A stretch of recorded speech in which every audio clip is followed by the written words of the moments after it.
आज हंगामेदार आसार हैं। अतुल प्रधान जी हमारे साथ हैं। सर, क्या तैयारी है, कैसे सरकार को घेरने के इरादे? आप पूरी तरीके से सरकार हर विषय पर फेल है, जनता त्रस्त है। सरकार के जहां इंजन टकरा रहे थे, अब डिब्बे भी टकरा रहे हैं, चम्मच और चमचे भी टकरा रहे हैं। और आप जगह जगह देखिए, लॉ एंड ऑर्डर की समस्या विकराल है। और चुनाव आयोग के नाम पर जिस तरह भारतीय जनता पार्टी वोटों की ठगी कर रही है, लूटना चाहती है लोकतंत्र को, उसके खिलाफ समाजवादी पार्टी लगातार है। और जिस तरीके से इन्होंने बनारस में, काशी में माता अहिल्याबाई होलकर जी का अपमान किया है, पूरे हिंदुस्तान के लोग इनके खिलाफ हैं। और जिस तरह सनातनी होने का दम भरते हैं, उसकी पोल प्रयागराज में शंकराचार्य जी ने खोली। और जिस तरह इन्होंने सैकड़ों हजारों साल पुराने मंदिरों को तोड़ने का काम किया, ये सबके सामने है। माता अहिल्याबाई होलकर जी की स्टैच्यू को, जो 250 साल पुरानी थी, पुरातन हमारी संस्कृति है, उसके समीप थी, उनको मानने वाले लोग आहत हैं, उनकी मूर्तियों को तोड़ा गया। उनके कहते हैं कि हम लोग विकास के सारथी हैं, वहां पे बन रहा है, बन जाएगा तो चीजें। उद्योगपति साथियों को मदद करने के लिए ये विकास के साथी हैं। एप्स्टीन में पूछिए क्या हुआ, क्या ऐसा विकास कर रहे थे ये इजराइल में जाकर? तो अतुल प्रधान के अलावा भी तमाम और विधायक भी हैं। कैसे आज अहिल्याबाई होलकर को लेकर के आप लोग सरकार के खिलाफ हैं, और क्या कुछ एजेंडा है इस सत्र में सरकार के? देखिए, पिछले 8-9 साल से सरकार हर मुद्दे पे फेल हुई। सरकार किसानों के मुद्दे पे फेल हुई। सरकार जो डीएपी का वादा करती है, डीएपी की लाइन में किसानों पे लाठीचार्ज चल रहा है।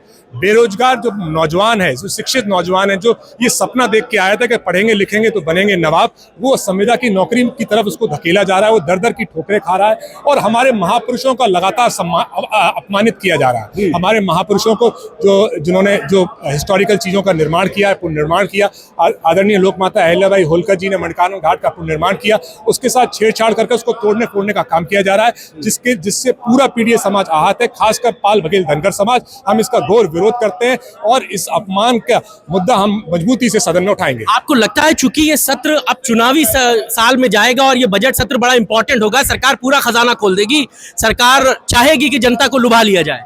देखिए, पिछला बजट खर्च नहीं कर पाए। 8 लाख का बजट लेके आए थे, खर्च हुआ नहीं।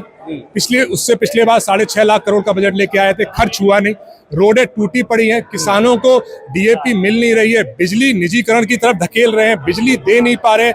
हर मुद्दे पे ये सरकार फेल है। स्वास्थ्य सेवाओं को आप देखिए, लगातार आप ही के चैनलों के माध्यम से हॉस्पिटलों की हालत आप देखिए। तो ये बजट में बहुत ही कमीशन खोरी है और ये बजट ना खर्च कर पाती है। दिखावे का बजट है, आंकड़ों का बजट लेके सरकार आती है। और ये इस बार भी बजट, मुझे पूरी उम्मीद है, ये आंकड़ों का लेके आएंगे, उसमें तथ्यात्मक कोई भी बात नहीं होगी। जो विधायक जी, पिछड़े दलित और अल्पसंख्यकों की बात करने के लिए सरकार को घेरने का इरादा है, कैसे अपोजिशन का मुद्दा रहेगा इस बार के सत्र में? बेरोजगारी के ऊपर, स्वास्थ्य सेवा के ऊपर, और जो पूरे प्रदेश में पिछड़ों, दलितों और अल्पसंख्यकों को जो अत्याचार हो रहा है, ये मुद्दे को लेकर पूरे प्रदेश में पिछड़ों के ऊपर जो अत्याचार हुआ। अभी एक घटना घटी बनारस के मामला, जहाँ मोदी जी जहाँ से हम जीते हैं, वहाँ राजभर परिवार जो 100 साल से रह रहा था, जबरदस्ती बिना नोटिस दिए उनका घर तोड़ दिया गया और वो बेघर हो गए। लेकिन सरकार आज तक उनको कुछ नहीं कर पाई। आज 1 महीना हो गया।